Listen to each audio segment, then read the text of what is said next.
أنا امرأة تاريخي مكتوب بحروف ذهبية. جدي عبد السلام بن مشيش وجذوري مغربية. 1493 هاد العام ربي عطاني لحبابي هدية. أمي عالمة متقفة وأصلها أندلسية. وبا علي بن موسى بن راشد أمير شفشاون البهية.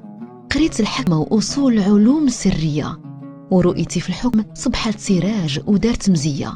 المنظري زوجي مير تطوان ومعروف في البرية، مجاهد شجيع ويدو ديما على الزناد والمدية، وديما في حرب مع البرتقيز على طنجة السبية. وكنت نسير تطوان في غيابه بحكمة ذكية، وكل فقيه وقاضي يقول هادي مرت السبع هادي البية. توفى زوجي بعد 9 سنين وصبحت أنا الحاكمة الفعلية. أسطولي قوي وحميت به الثغور من الهجمات الوحشية، وكنت مجاهدة وديما راكبة البحور في السفن الحربية. وكان العدو يضرب لي 1000 حساب في الجزيرة الإيبيرية. أنا السيدة الحرة وسموني الصبليون بربروسا التطوانية.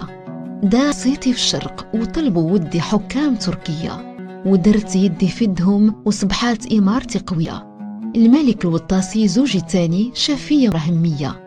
من فاس لتطوان جا قاصد وزوجني في حفلة بهية. حكمت تطوان 30 سنة في القرن 16 بالحزم والعفوية. أنا مغربية اللي قالوا عني المرأة الحديدية. أنا سيدة الحرة وهذه قصتي ما فيهاش لغزية.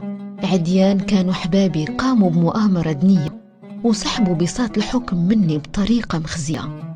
وعشت آخر أيامي بشفشاون مرة منسية، وأنا اللي رفعت راية البلاد سنين بالبارود وكمية.